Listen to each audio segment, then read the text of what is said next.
할렐루야. 여러분 사랑합니다. 사랑합니다. 자, 우리는 지난 시간에 에베소 교회를 통해서 주님이 원하시는 교회의 모습을 살펴보았습니다. 하나님이 원하시는 교회는 두 개의 기둥이 필요했습니다. 하나는 진리이고요, 하나는 사랑이었습니다. 주님이 기뻐하시는 교회를 만들기 위해서는 주님의 근본적인 사랑이 회복되어야 된다. 그리고 성령의 음성을 들어야 된다는 말씀을 드렸습니다. 자, 오늘은 소아시아 교회 7교회 중에 책망은 하나도 없이 칭찬만 들었던 두 교회 가운데 한 교회인 서마나 교회에 대한 말씀을 나누도록 하겠습니다. 사실 영적으로 서마나 교회는 부러움의 대상이 될 수 있지만 육신적으로는 말할 수 없는 고난과 핍박 중에 있었던 교회였습니다. 당시 서마나 교회는 항구 도시로 무역이 발달했기 때문에 경제적으로 매우 부유한 도시였습니다. 그리고 그 도시는 로마 정부를 향하여 아주 적극적으로 세금을 내고 조공을 바쳤던 교회이고요, 더구나 황제 숭배를 적극적으로 참여했던 지역으로 유명한 지역입니다. 문제는 황제 숭배를 거부할 수밖에 없었던 그리스도인들입니다. 그리스도인들은 아무리 마음이 좋고 너그러울지라도 절대로 타협할 수 없는 것이 하나님 외에는 다른 존재를 둘 수가 없다는 것 때문이었습니다. 그러다 보니 서마나 사람들에게 눈에 가시처럼 느껴지는 사람들이 바로 예수쟁이들, 그리스도인들이었습니다. 그래서 그들은 서마나에 살고 있는 서마나 사람들이 예수쟁이들, 그리스도인들에게는 일자리를 주지 않습니다. 예수 믿는다는 이유로 재산을 몰수하고요, 억압하고 핍박하고 국가적인 공권력을 이용해서 기독교 신앙을 와해시키려고 하고 있었습니다. 모두가 넉넉하고 풍요로운 가운데 유독 예수를 믿는 그리스도인들만 찢어지게 가난하게 살고 있는 이 모습을 먼저 기억할 필요가 있습니다. 자, 그럼에도 불구하고 그들이 어떻게 끝까지 믿음을 사수할 수 있었을까? 솔직히 오늘날 믿음이 좋다는 크리스찬인들 가운데 이런 상황에서 믿음을 지킬 수 있는 사람이 과연 얼마나 될까? 조그만 어려움도 우리가 잘 견뎌내지를 못해요. 교회에서 조그만 상처, 조그만 아픔도 우리가 견뎌내지 못하는 영적인 맷집이 전혀 없는 이 시대적 상황에서 만약에 조그만 이런 어려움과 고난이 닥쳤다면 우리는 과연 이 고난 속에서도 믿음을 든든히 지켜낼 수 있었을까? 사실 초대교회 성도들도 우리와 똑같은 육체를 가진 평범한 인간에 지나지 않았습니다. 그럼에도 불구하고 그들이 신앙을 굳건히 지켜낼 수 있었던 그 무엇인가의 비밀, 신비가 이 공동체에 있었을 것입니다. 무엇일까요? 지금 우리가 태평성대를 지내고 있는 우리들이 전혀 경험할 수 없었던, 그들만이 경험할 수 있었던 영적인 체험들은 무엇이 있을까? 오늘 본문에서 저는 두 가지를 찾아보았습니다. 첫 번째입니다. 극심한 고통 속에서 신앙을 지켜낼 수 있었던 그들의 영적 체험은 무엇이었을까? 첫 번째, 주님의 위로해 주심이 있었습니다. 따라서 한번 해보겠습니다. 주님의 위로해 주심이 있었다. 주님의 위로해 주심이 있었다. 주님의 위로하심이 있었어요. 9절 말씀이 이렇게 기록되어 있지요. 시작. 내가 내 환난과 궁핍을 알거니와. 여기 안다는 말은 단지 지식적으로 안다는 말이 아니라, 어떤 정보를 가지고 있다는 말이 아니라, 부부가 함께 살 때 아는 그 체험을 이들이 안다고 표현을 하고 있습니다. 다시 말하면 십자가에서 고통을 몸소 체감하셨던 예수님이 극도로 궁핍한 생활과 극심한 박해와 고통 중에 있었던 서마나 교회의 상황을 예수님이 지식적으로 아는 것이 아니라 그들의 감성적으로, 의지적으로, 전 인격적으로 알고 계셨다는 말입니다. 이 말씀이 고통 중에 있는 서마나 교회 성도들에게 얼마나 위로가 되었을까 하는 것입니다. 오늘 우리 가운데에도 이런저런 아픔, 고통 가운데 있는 사람들이 많이 있을 것입니다. 그분들에게 주님의 이 위로하심이 저는 들려지기를 소망합니다. 힘들지? 내가 네 힘듦을 알아. 고통스럽지? 내가 네 고통을 알아. 너 혼자만이 겪는 고난이라고 생각하지? 아니야. 내가 이미 네 아픔을 경험했어. 내 고통을, 내 아픔을, 내 슬픔을 내가 다 안다 라고 먼저 위로해 주셨어요. 제가 제주도에 가서 37살에 제주 반석교회를 건축을 하게 됐습니다. 적은 인원으로 재정적인 어려움 속에 성전 건축을 하는 일은 매우 어려운 일이었습니다. 더구나 복잡한 부동산 관계를 제가 다 풀어내야 되는 일이었고요. 주변의 수많은 민원들이 제기가 됐습니다.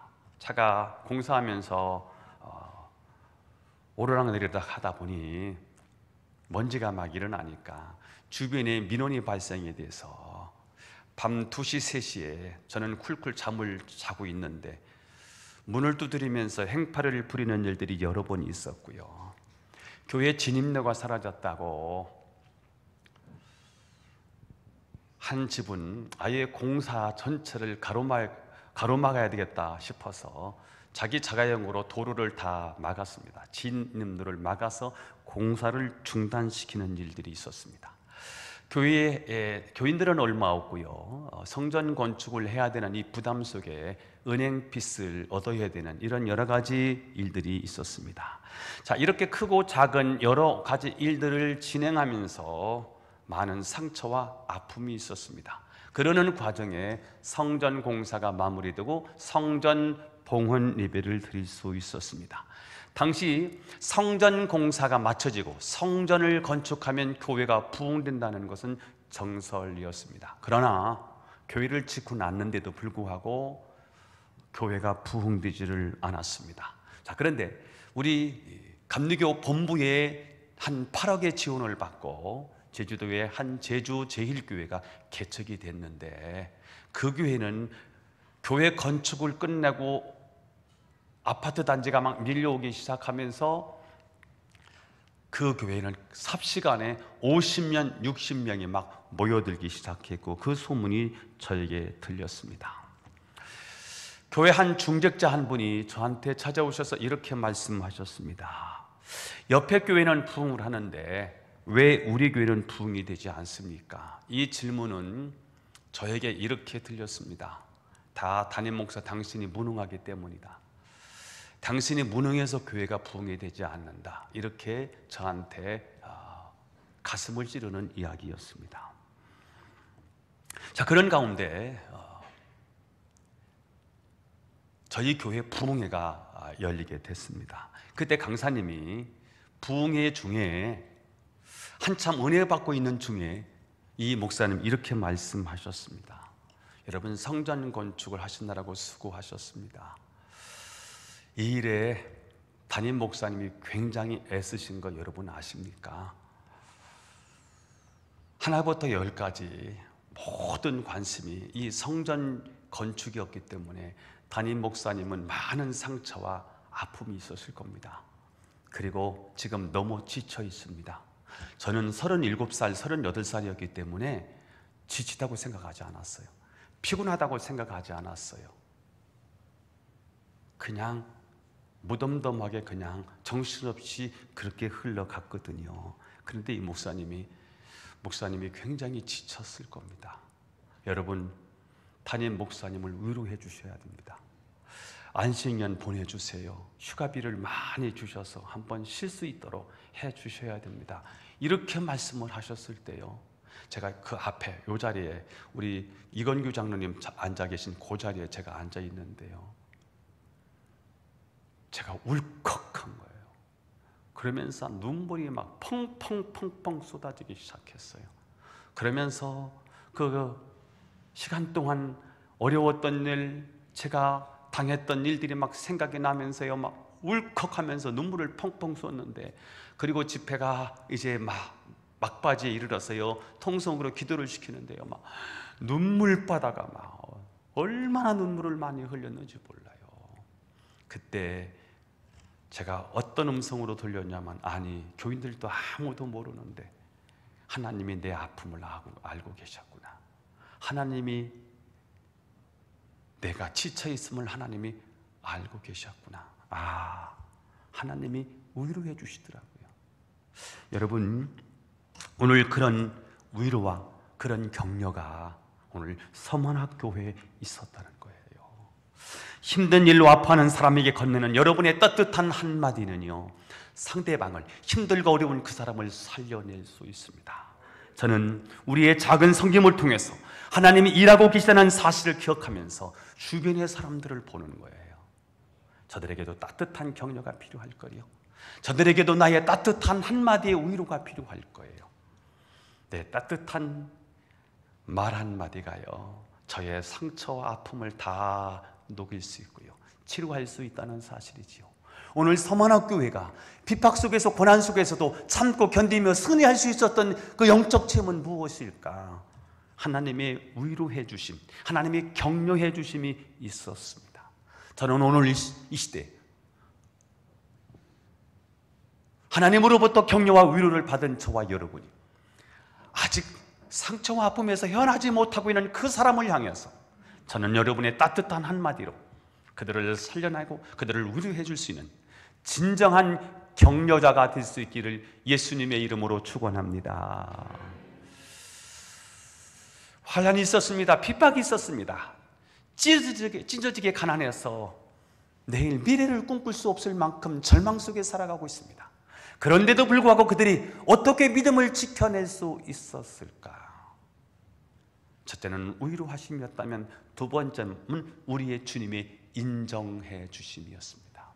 그래서 그들은 용기를 북돋워 주심으로 그 용기를 가지고 다시 힘차게 미래를 향해서 나아갈 수가 있었습니다. 9절 말씀을 읽어보겠습니다. 시작. 내가 내 환난과 궁핍을 알거니와 실상은 내가 부요한 자니라. 온 세상 사람들에게 손가락질을 받고요, 환난과 어려움과 궁핍 속에 살고 있는 서문학 교회를 향해서 예수님이 뭐라고 지금 그들을 인정해 주시는지 아십니까? 내 환난, 궁핍 내가 다 알아. 근데 실상은 너희들 가난하지 않다. 실상은 영적으로는 너희들은 굉장히 부자야. 이것을 우리 주님이 인정해 주신 거예요. 비록 없어요. 사람들이 왕따를 시켜요. 많은 사람들이 손가락질을 하요. 이 늪에 빠져서 허우적거리면서 어떻게 사나 하는 육체적인 고통이 계속해서 가중되고 있어요. 그럼에도 불구하고 그들이 다시 일어설 수 있었던 저력, 그 원동력은 무엇이었을까? 우리 하나님의 그들의 신앙을 인정해 주심이었습니다. 아마 이 말씀은 오늘 핍박을 당하고 있는 서문학교회 성도들에게 굉장한 위로와 힘이 될 수 있었을 것입니다. 여러분, 무엇보다도 하나님이 여러분의 신앙을 인정해 주시기를 축복합니다. 사람들이 그렇게 살아서 뭐 할 거냐, 맨날 교회에서 살아서 어떻게 살려고 그렇게 신앙생활을 하느냐, 그렇게 핍박하고 손가락질을 한다 할지라도 하나님이 여러분의 신앙을 인정해 주시면 된다는 사실입니다. 요한계시록 2장 3장의 7교회를 향한 7개 주시는 메시지를 보면 예수님은 각 교회를 향해 각각 다르게 자신을 묘사하십니다. 서문학교회 성도들에게 자신을 어떻게 묘사하는지 2장 8절을 읽어보겠습니다. 2장 8절 시작. 서머나 교회의 사자에게 편지하라. 처음이며 마지막이요 죽었다가 살아나신 이가 이르시되. 자, 여기 처음이며 마지막이라는 말은 이분이 역사의 주관자시라는 말이에요. 시간의 주관자라는 거예요. 우리 인생의 주관자라는 거예요. 죽었다가 살아나신 이라는 말은 사망의 권세를 깨뜨리신 하나님이시라는 거예요. 죽음을 누구도 정복하지 않았는데 죽음을 정복한 유일한 분은 바로 우리 주님이시라는 거예요. 그러니까 나는 역사를 주관하는 자다. 생명을 주관하는 자다. 사망 권세를 깨뜨린 자다. 죽음으로 끝나지 아니하고 부활한 하나님이다. 그러니 죽음을 두려워하지 말고 나를 바라보며 힘을 얻으라는 말이죠.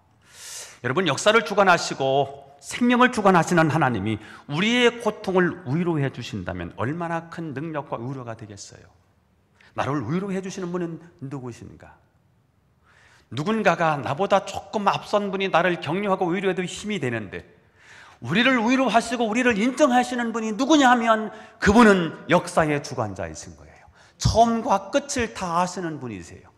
우리 미래여, 과거, 현재, 미래를 통째로 지고 계신 분이세요. 역사의 주관자이십니다. 그분은 죽음의 권세를 깨뜨리신 분이에요. 사망 권세를 이기신 분이에요. 사망의 세력을 잡은 자 마귀 사탄의 권세를 깨뜨리신, 지금도 살아계신 주님이시라는 거예요. 그분이 우리를 위로해 주시네요. 그분이 우리의 신앙을 인정해 주시네요. 괜찮아, 내가 너와 함께 할 거야. 세상 누가 뭐라고 해도요, 너는 부유한 자다 라고 하나님께서 인정해 주셨던 이 서만화교회, 이 서만화교회처럼 우리도 하나님께 인정받는 교회, 인정받는 신앙인이 될 수 있기를 축복합니다. 주님의 그 인정하심이 힘을 얻는 원동력이었습니다.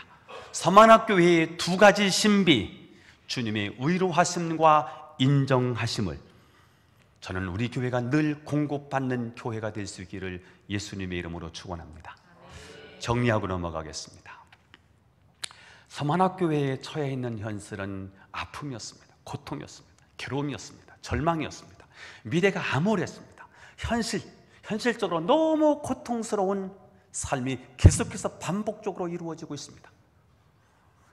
이유는 신앙 때문이었습니다. 그렇게 그들이 고통당하는 이유는 예수를 믿는다는 단순한 이유 하나 때문이었습니다. 그럼에도 불구하고 이들이 신앙을 지켜낼 수 있었던 저력은 무엇이었을까? 오늘 본문을 통해서 우리에게 주시는 두 가지 메시지입니다. 첫째는 뭐였죠?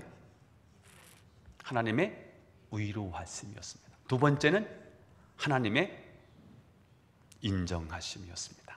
여러분, 하나님이 오늘 여러분을 인정해 주시기를 바라고, 오늘 여러분의 사정을 아시고 여러분을 격려해 주시기를 축복합니다. 두 번째입니다. 지금 예수님은 어려움을 당하고 있는 서만화 교인들에게 무엇을 약속을 하시냐면 생명의 관을 주시겠다고 약속하십니다. 따라서 해보겠습니다. 생명의 관을 주겠다. 생명의 관을 주겠다. 10절 말씀을 읽어봐요. 10절 시작. 너는 장차 받을 고난을 두려워하지 말라. 볼지어다 마귀가 장차 너희 가운데서 몇 사람을 옥에 던져 시험을 받게 하리니 너희가 10일 동안 환난을 받으리라. 내가 죽도록 충성하라. 그리하면 내가 생명의 관을 내게 주리라. 자, 서만화교회에 오늘 두 가지 명령을 하시네요. 하나는 장차 받을 고난을 두려워하지 마라 하는 것이고요. 두 번째 명령은 내가 죽도록 충성하라고 하는 명령입니다. 자, 이 두 가지 명령을 잘 지키면, 그리하면 내가 뭘? 생명의 관을 내게 주리라 라고 약속을 하셨습니다. 그러면 생명의 멸관이 도대체 무엇일까? 11절 말씀을 읽어보도록 하겠습니다. 시작. 귀 있는 자는 성령이 교회들에게 하시는 말씀을 들을지어다. 이기는 자는 둘째 사망의 해를 받지 아니하리라. 이기는 자에게는 둘째 사망의 해를 받지 아니하리라. 둘째 사망이 무엇입니까? 둘째 사망은 구원받지 못한 자들이 들어가는 영원한 지옥을 둘째 사망이라고 말합니다. 자, 그렇다면 우리는 극심한 고통을 이기면 구원을 받는다는 말일까? 그럼 교리적으로 굉장히 문제가 생기지요. 고통을 이기면 구원을 받나요? 그렇지 않지요. 구원은 그 은혜로 인하여 믿음으로 말미암아 받지요. 예수님이 십자가에 못 박히신 것이 은혜입니다. 은혜는 값없이 주시는 하나님의 일방적인 호의지요. 우리와 상관없이, 우리와 의논 없이 하나님이 우리를 사랑하셔서 일방적으로 예수님이 우리에게 보내주시고 우리의 죄를 그에게 다 뒤집어 씌우시고 저 골고다에 올라가서 십자가에 죽으심으로 우리의 죄를 다 거기서 다 처리하셨지요. 그것이 은혜입니다. 그 은혜를 믿음으로 구원을 받는다고 말씀을 했습니다. 구원은 우리 게 아니에요. 구원은 하나님이 하신 일입니다. 그러면 하나님이 하신 그 은혜를 믿음으로 구원을 받는 것입니다. 믿으시면 아멘. 자, 그래요. 구원은 은혜로 받는 거예요. 자, 그런데 왜 주님은 극심한 고통 속에 있는 자들에게 그것을 이겨내고 극복하면 영생을 주신다고 약속하시는 것일까? 마지막 때를 살아가고 있는 저와 여러분이 어떻게 살아야 할지에 대한 아주 중요한 메시지가 여기에 저는 담겨 있다고 믿어요. 그래서 오늘 이 말씀을 묵상하면서 도대체 이 말씀, 생명에 관한, 생명의 멸관한 영생인데 영생은 어떻게 주어지느냐? 믿음으로 주어지는데 왜 극심한 환난과 핍박을 견디고 이긴 자에게 생명의 관을 주신다고 약속하셨을까? 이 본문을 통해서 마지막 때를 살아가는 저와 여러분이 어떻게 살아가야 할지를 두 가지 하나님이 말씀을 주셨습니다. 첫 번째입니다. 우리의 시선을 현재의 고통에서 영원으로 옮겨야 한다는 것입니다. 따라서 해봅시다. 우리의 시선을 현재의 고통에서 영원으로 옮겨야 한다. 다시 한번 시작.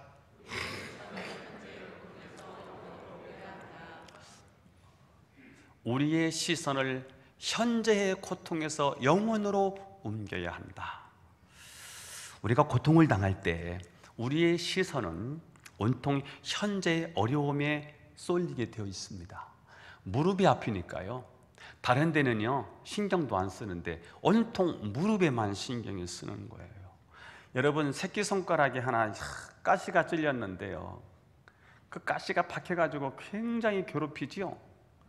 이거 하나에 온 몸이 어디에 지금 신경을 쓰고 있느냐면 새끼손가락, 가시가 박혀있는 새끼손가락 하나에 온 신경이 여기에 탁 쏠리더라고요. 만약 우리가 고통 중에 있을 때 고통당하는 현실에만 몰두한다면 절대로 우리는 그 고통을 이겨낼 수가 없습니다. 우리의 눈을 지금이 아니라 영혼으로 돌릴 때 현재의 고통을 이겨내는 능력을 얻게 된다는 사실을 믿기를 축복합니다. 이스라엘 백성들이 출애굽을 하고요, 홍해 앞에 다다랐어요. 앞에는 넘실거리는 파도요, 그들을 쥐어 삼킬 듯한 출렁이는 파도가 일고 있어요. 이스라엘 온 백성이 어디에 쏠려 있습니까? 이스라엘 온 백성의 시선이 어디에 집중되어 있습니까? 넘실거리는 파도 속에 집중되어 있습니다. 죽을 것 같아요. 저 파도가 우리를 삼킬 것 같아요. 그것만 보여요. 그런데 이 순간에 모세는 파도 너머에 있는, 홍해 너머에 있는 하나님의 위대한 계획을 바라보네요. 아니, 하나님이 이미 모세에게 주셨던 그 약속의 땅에 대한 비전이요, 젖과 꿀이 흐르는 그 비전의 땅을 바라보네요. 그래서 그 어려움을 이길 수 있는 능력을 소유하게 되는 것입니다. 우리는 어려움을 당하면, 고통당하는 현실에 집중하다 보면 현실에 빠져 죽습니다. 그래서 우리 시선을 현세의 고통이 아니라 영원으로 옮기자는 거예요. 우리의 시선을 어디를 바라봐야 되느냐? 현실 너머, 고통 너머에 있는 하나님의 위대한 계획, 하나님의 영원한 계획, 하나님 나라를 바라보는 거예요. 왜 나만 겪는 고난이냐고 불평하지 마세요. 고난의 뒤편에 있는 주님이 주실 축복 미리 보면서 감사하세요. 너무 견디기 힘든 지금 이 순간에도 주님이 일하고 계시잖아요. 남들은 지쳐 앉아 있을지라도 당신만은 일어서세요. 힘을 내세요. 힘을 내세요. 주님이 손잡고 계시잖아요. 주님이 나와 함께함을 믿는다면 어떤 역경도 어떤 고통도 이길 수 있잖아요. 아멘. 10절 하반절을 읽어볼까요? 이렇게 되어 있네요. 10절 하반절 시작. 너희가 10일 동안 환난을 받으리라. 내가 죽도록 충성하라. 그리하면 내가 생명의 관을 내게 주리라. 자, 여기 10일이라는 단어가 나오는데 10일이라는 단어는 문자적으로 해석하면 안 되고요. 다니엘서에 보면 바벨론의 그 왕궁의 환관장이 다니엘의 세 친구를 열흘 동안 음식을 통해서 테스트를 합니다. 그 테스트에 통과를 하지 않습니까? 마찬가지로 이것은 서만학교회를 향한 한시적인 테스트라고 하는 뜻으로 이해하시는 게 좋을 것 같습니다. 즉, 그 고통은 영원하지 않다는 겁니다. 고통을 당하는 순간에는 그 고통이 마치 영원할 것 같이 느껴집니다. 그러나 하나님은 그렇지 않다는 겁니다. 그 고통은 한시적이고 제한적인 것으로 반드시 지나가더라는 거예요. 여러분, 우리의 고난은 동굴이 아니라 터널입니다. 한번 따라서 하겠습니다. 우리의 고난은 동굴이 아니라 터널이다. 자, 다시 한번 여러분 스스로 시작. 우리의 고난은 동굴이 아니라 터널이다. 자, 오늘날 우리 가운데 어려움에 처해 있는 자들이 있다면 서만화 교회 성도들과 마찬가지로 이 말씀을 저는 깨닫게 되기를 바랍니다. 우리가 이 인식을 할 때 고난 속에서도 담대하게 신앙생활에 승리할 수 있습니다. 마지막, 왜 주님은 극심한 고통 속에 있는 성도들에게 환난과 고통을 이기면 생명의 관을 주겠다고 말씀하실까? 여기에 저는 첫 번째 우리의 시선을 현재의 고통에서 영혼으로 옮기자 하는 말씀을 드렸고요. 두 번째, 우리의 고통이 마침내 하나님의 살아계심을 증거하는 도구가 된다는 사실입니다. 우리의 고통이 하나님의 살아계심을 증거하는 도구가 된다. 시작. 우리의 고통이 하나님의 살아계심을 증거하는 도구가 된다. 우리의 고통은 지금은 고통인데요, 고통이 다 지나갔어요. 열흘이 지나가고 나니까 그렇게 쏟아부었던 비가 그치고요, 새날이 오고 나니까 생각도 많이 달라지고 기분도 많이 달라져요. 그리고 나서 하나님의 위대하신 하나님의 일하심을 발견하면서, 아, 하나님 이래서 이렇게 하셨군요 라고 하나님이 하나님이심을 증거하게 하세요. 제가 30년 전 부천에서 교회를 개척을 하고 근 30년 동안 교인이 하나도 없었습니다. 많이 힘들었지요. 그러다가 한 사람 두 사람 교회로 들어오게 됐고요. 그래서 지하에서 드디어 2층으로 이사를 할 수 있었습니다. 이사를 했지만 거의 빚으로 2층으로 올라온 거지요. 그러다가 교회가 좀 부흥하나 싶었는데 IMF를 만났습니다. 채무를 감당할 수 없어서 교회를 문을 닫아야 되는 그런 위기를 만나게 됐습니다. 벨이 울리면 돈 달라고 할 것 같은 두려움이 계속해서 우리를 괴롭혔습니다. 그러다가 어느 장로님을 통해서 그 문제가 다 해결이 됐습니다. 그때 하나님께 제가 이렇게 질문했던 기억이 생생합니다. 하나님, 제가 하나님의 종이지 않습니까? 그런데 왜 내가 하나님의 종이 돈에 그렇게 시달려야 합니까? 라고 질문을 던졌습니다. 다 해결되고 나서 그때 하나님이 저한테 이런 감동을 주셨어요. 야, 홍광표 목사, 주변을 봐. 다 너와 똑같이 돈 때문에 아파하고 돈 때문에 쓰라리고 돈 때문에 괴로워하는 사람들이 질비해 있다. 이거 하나님이 어떤 하나님이신지를 네가 간증해야 되지 않니? 그때부터요, 저는 돈에 시달리질 않아요. 돈은 없어요. 막 쌓아놓고 누군가를 퍼줄 수 있는 그런 능력이 저는 없어요. 그러나 매일같이 하나님이 고갈되지 않는 하나님의 공급을 체험하게 하세요. 이 타이밍에서는 아멘을 하시면 여기서 힘날 텐데. 그래서 제가 돈 앞에 당당할 수 있는 이유, 조금 돈 얘기했다가 치사해질 것 같잖아요. 그러면 치사하고 싶지 않아요. 왜냐하면 하나님의 얼굴에 흑칠하는 것 같아서. 그래서 돈 얘기가 굉장히 목사는 힘들어요. 그래서 그러지 않도록 하나님이 저를 공급해 주신다는 사실을 믿어서요, 돈 얘기를 하고 싶지 않아요. 재무부에서 어쩌고 저쩌고 얘기해도요, 네. 그날 이후로 어떻게 하나님이 공급하셨느냐 하면요, 내가 돈 꾸러 간 게 한 번도 없었어요. 누구 보고 돈 달라고 손을 벌려본 적이 한 번도 없었어요.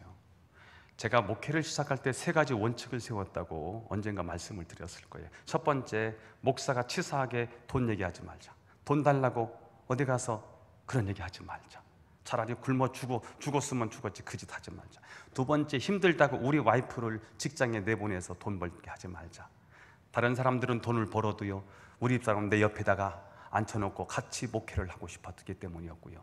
세 번째는 현금 서비스를 받지 말자. 이 원칙을 지금까지 지키고 있어요. 하나님이 하셨어요. 그래서 이제부터는 제가요, 후배들한테 당당하게 말할 수 있는 이유가 뭐냐면, 개척교회 경제 문제를 해결하지 않으면 개척교회 안 돼. 하나님의 공급하심을 체험하지 않으면 개척교회는 안 되는 거야. 사람이 안 모여서 어려운 게 아니고요, 사실은 돈이 없어서 그 교회를 유지할 수 없거든요.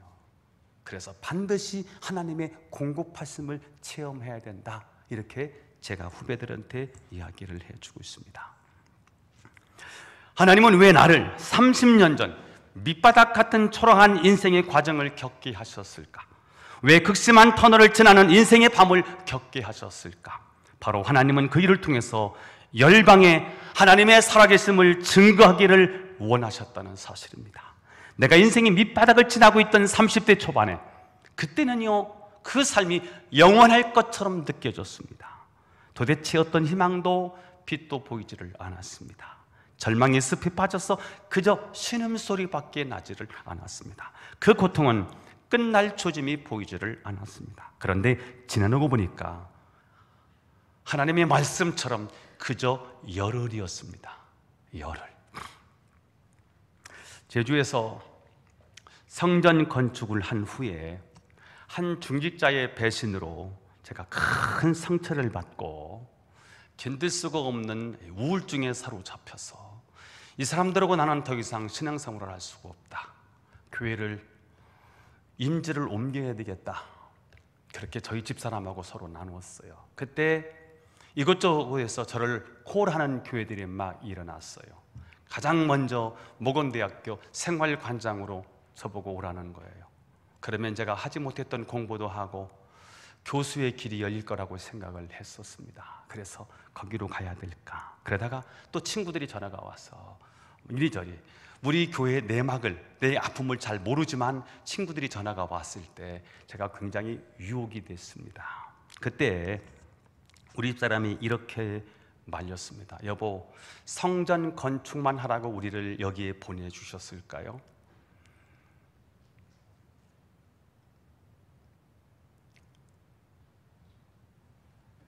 김사만 목사님이 그냥 김사만 목사님이 됐을까요? 조용기 목사님은 그냥 저 큰 교회를 그냥 하는 것일까요? 이보다 더 큰 아픔이 있었을 거예요. 여보, 3200세대가 몰려오잖아요. 저것을 주워 담는 일이 우리가 해야 될 일인데 여보, 여기 있으십시다. 그 말에 제가 용기를 얻고요, 그 교회를 떠나지 않고 그 교회에서 목회를 하면서 목회의 큰 승리를 경험했습니다. 그 사건이 일어난 이후에 그 다음에 저희 교회가 배가 부흥을 이루게 됐습니다. 그리고 11년의 제주 목회를 행복이라는 단어로 마무리를 하고요. 대전 여기 중부교회 담임 목사로 오게 됐습니다. 제가 제주 반석교회를 떠날 때 그 떠나는 날 공항에 저희 교회 전 교인들이 100명 이상이 제가 간다고요 다 오셔서 저를 이렇게 배웅하는 그런 영광, 아마 그런 목사들이 없을 거예요. 담임 목사만 오지요. 그런 축복을 제가 누리게 됐습니다.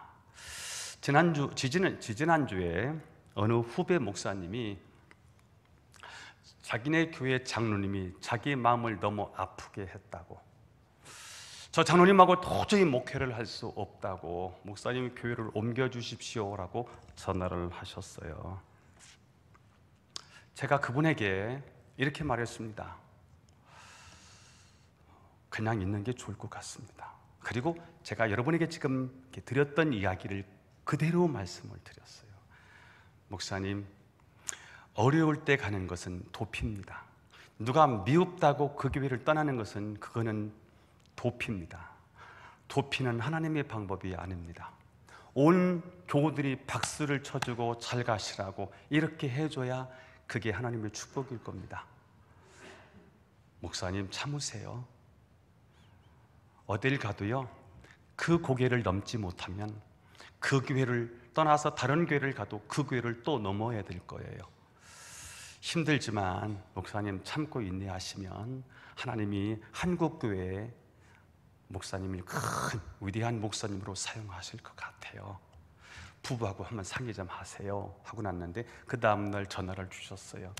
목사님 말씀이 하나님의 말씀이라고 생각이 돼서 저희들이 참고 인내하면서 이 교회에 더 있기로 했습니다 라고 말을 했습니다. 여러분, 하나님은 왜 나로 하여금 그 죽을 것 같은 터널을 지나오게 하셨을까요? 그 과정을 통해서 절망 가운데 있는 수많은 사람들에게 하나님이 오늘도 일하고 계시다는 사실을 증거하는 도구로 쓰시겠다고 하는 것입니다. 여러분, 지금 어떤 어려움을 겪고 있으십니까? 두 가지 사실을 꼭 기억하십시오. 첫째는 그것은 영원하지 않다는 겁니다. 열흘이라는 것입니다. 끝난다는 것입니다. 지금 겪고 있는 고통이 영원히 있을 것처럼 힘들지만 다 지나갈 것입니다. 반드시 끝이 온다는 것입니다. 두 번째, 우리가 붙잡아야 하는 것은 지금의 고통을 통해서 언젠가는 누구인가에게 위로가 되고 열방에 하나님 됐음을 증거하는 도구로 쓰임받을 것이라는 믿음입니다. 저는 이 믿음이 저와 여러분에게 있기를 축복합니다. 그러므로 우리는 고통을 당할 때 우리 시선을 현재에만 두지 말고 영원하신 하나님, 처음과 끝을 주관하시고 죽음과 생명을 관장하시는 능력의 하나님에게로 옮겨야 합니다. 또한 내 고통과 아픔에만 집중하지 마시고 주변에 나보다 더 고통을 당하는 자, 나보다 더 절망적인 자들이 있음을 늘 기억하면서 그들에게 시선을 돌려야 합니다. 그래서 지금 나의 고통이 그들에게 위로가 되고 격려가 되는 인생이 되어야 합니다. 이 소망을 붙잡고 현실의 어려움을 능히 이겨내는 저와 여러분이 될 수 있기를 예수님의 이름으로 축원합니다. 기도하겠습니다. 하나님 아버지, 우리를 사랑해 주시는 주님을 찬양합니다. 참 마지막 때 서마나 교회와 같은 승리가 우리에게 있게 해 주옵소서. 주님의 의로하심이 체험되게 하옵소서. 주님이 힘들고 어려울 때 실상은 네가 부유한 자다라고 인정을 받는 우리 교회 교우들 되게 하옵소서. 생명의 관을 주겠다고 약속하셨는데 우리의 시선을 현재의 고통에서 영원으로 옮기게 하옵소서. 우리의 고통이 마침내 하나님의 살아계심을 증거하는 도구가 된다는 사실을 기억하고 힘들 때 어려울 때 하나님 잘 참고 인내하며 승리하는 거룩한 하나님의 십자가의 용사들이 되게 하옵소서. 예수님의 이름으로 기도하옵나이다. 아멘.